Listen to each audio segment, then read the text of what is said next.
Hey, Think Realty, thanks so much for joining us again on today's podcast. I'm Eddie Wilson, the founder of Think Realty. We've been doing this for 13 years, and I'm super excited to have our guest today. As you know, I'm a third-generation real estate investor, and the whole purpose of Think Realty is to bring great content, information, to be a companion for you as you're investing in the real estate space. So we're always bringing resident experts as well as anything adjacent to this space to give you value. And we've got some great value for you today. But I want to say a quick thank you to our podcast sponsor before we jump in. Our podcast sponsor today is Real Property Management. Working with the right property management company can put more money in your pocket, not less. Real Property Management provides a higher standard of property management to make sure you're maximizing the return on your investment. Experience the real difference with Real Property Management. Visit realpropertymgt.com. That's realpropertymgt.com. Make sure you go visit our sponsor as a thank you for making these shows possible. Our guest today is Shaye Wali. Shaye is no stranger to our space. He's just kind of integrating into Think Realty a little bit more, but came by a way of our sister company, American Association of Private Lenders. So Shaye, thanks so much for being a part of the show. Thanks for having me. Yeah, for sure. Let's kind of jump into all things lending, real estate. But before we do that, give our listeners and viewers just context for who you are, the product that you serve, and how that serves the industry. Sure, yeah. So I'll go back sort of the start of my career because I think it all kind of ties into what I do now. I started my career in banking. I was at Morgan Stanley, and I worked on the corporate credit desk there. Mm-hmm. And so I've been around debt from the very beginning of my career. From there, we call that the dark side. That's right. Yeah. From there, I had an itch to do something entrepreneurial. Okay. It was always, I felt like it was always in my blood, and so I started investing in real estate. Okay. So got started just with generally investing in buying properties and then single family. Okay. Yep. Yeah. I kind of followed Blackstone at the time because I covered some of their stories and their strategies. So followed that model, and then quickly started lending money to other investors who were buying distressed homes, but not through kind of the institutional path. This is personal loans. I personally would go and pool together money from friends and family and just create a little true pool private lender. Yeah. Then from there, began scaling that business. And as I was scaling that business, I started to learn that the private lending industry is quite different than the traditional mortgage industry. Sure. And a lot of the tools that I was using for my own business were really built for other types of lending businesses or the traditional mortgage industry, which gets all the attention just because of, what a behemoth it is. In volume or whatever. Exactly. Yeah. So from there, we began developing our own tools to really streamline our operations, scale our business. Okay. That was in 2019. From then, as we were using that, I got feedback from other people in the industry that that's a tool that they might be interested in using. So we onboarded a few beta users, and then we realized we were really onto something there and began to commercialize that same software that we had built for ourselves. Sure. And for the last few years, that's been our journey. We just got some VC funding, so we're institutionally backed now. And our goal is to really serve this industry. The business started with serving ourselves, then didn't even think about monetizing it. We were just offering it to other lenders, and so the mindset that we had was very much solutions oriented. That we wanted to build something that was actually helpful, and didn't think about making money off of it at the time. And now we've commercialized it. That's awesome. I honestly believe that that's the best software that's built, is the one that comes from a solution background versus we're going to create all these features and benefits that we believe you need, but it's not solutions oriented. And so for someone that's a user first, I think it's just a better experience for future users. That's awesome. Yeah, you have to dog food your own product, right? And until you do that, it's very hard to really empathize with the user. And then the challenge becomes where you do that, then you have multiple users and they're all giving their feedback and they all have their opinions. So how do you filter that? You know, how do you take that feedback and decide which one is good, which one's not aligned with your vision? And but if you've been a user before, you can oftentimes understand why someone has that opinion or someone has that view. Sure. And you can often change their mind on how something should be done. Sure. Just based on your own experience. Yeah, creating a different pathway. I know that sometimes when I've built software in the past, also if you don't have those users, sometimes internally it becomes an echo chamber and you just kind of like keep chasing the same things over and over again because you don't have that outside. So it's kind of a great place to build, is to build from your own experiences, your own needs, but then also having someone along for the ride to express their needs, desires, and end goals. Yeah, definitely. And we've all used tools which were, built by engineers, and I love engineers. I wish I was an engineer. I have a lot of respect for engineers, but I think a lot of times software companies are built by engineers. Sure. And they lack that that human touch or the experience that you develop from actually doing something. Sure. So having a combination of the two, I think that's really important. And, Sure. and I think you need it whenever you're building a software company. You need So let's talk expert. about the software itself. So you're out there servicing your own need. What was the need that you had? Was it insights? Was it management? Like what? And then what does the tool do today? Yeah. So mainly it was workflows and just how do you manage your workflows in a smooth manner? And then going beyond that, then it's about scaling your business.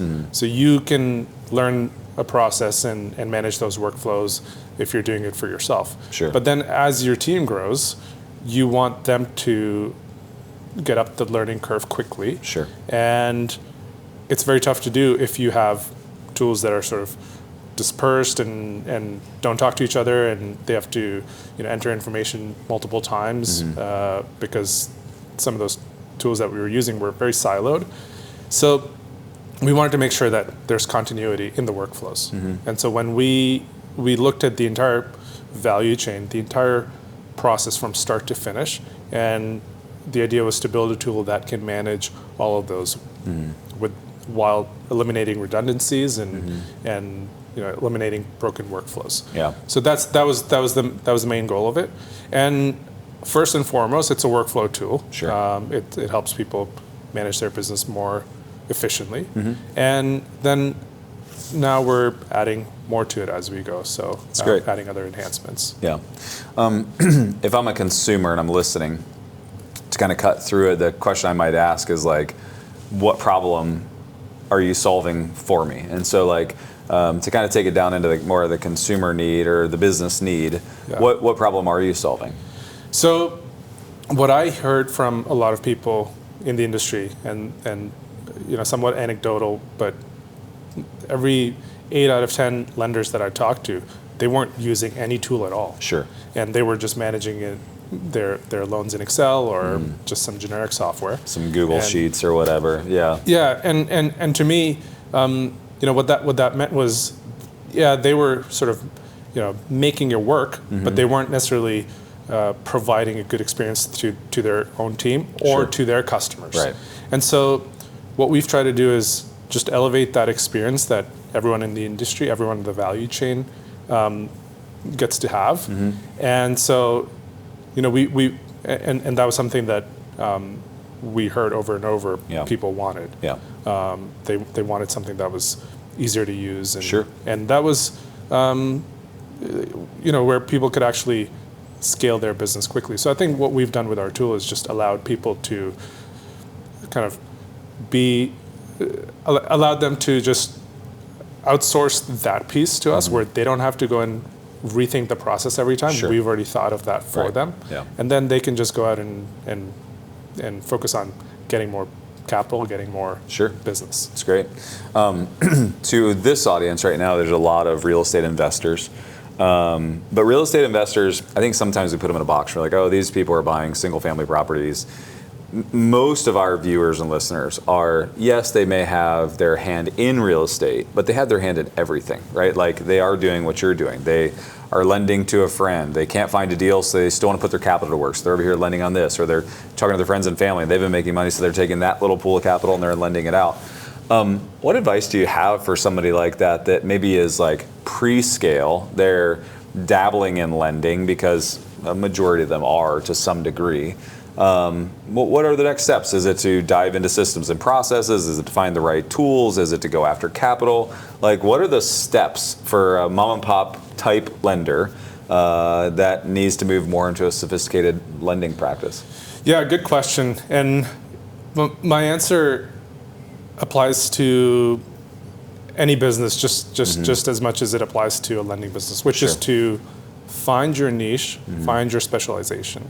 I think what you're referring to is people who sort of invest here and there and maybe look at kind of anything and everything. What I found early on in my lending business, in my lending career, was to really hone in on a specialty, whether it's a geography, whether it's an asset type, whatever it is, and really specialize in that, become very intelligent about that product that you're offering, and then the rest sort of falls in place. So when I started my lending business, I decided I'm going to mainly focus on 1 to 4 unit in Central Florida. And that was my market, and those were the asset types.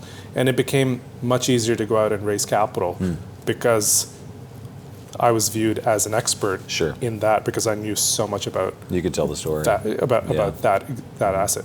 So I'd say specialize, differentiate. So why are you better than anyone else who's doing that?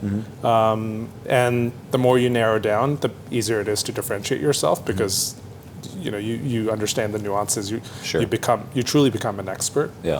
And then after that, you know what you're going to do, you have a plan, and then you can start to put all the pieces together, including the technology. You seem to be quite the successful guy. A question I ask on the podcast a lot, which sometimes is outside of what we're talking about, is I think oftentimes in order to get to success, there's a little bit of sacrifice. What sacrifices have you made in your life that have put you in a place where you are successful today? Yeah, so I appreciate you saying that. I don't consider myself that successful yet, and maybe I sort of have a mindset of constantly sacrificing whatever it is, and what I often forego instant gratification for long-term benefit, and I think starting off, when I started the business, I sacrificed having a great paycheck at a well-known global global bank, and that's a risk you have to take. So I think starting with that, but also I just have a very long-term view on things. I often sacrifice short-term gain for long-term gain.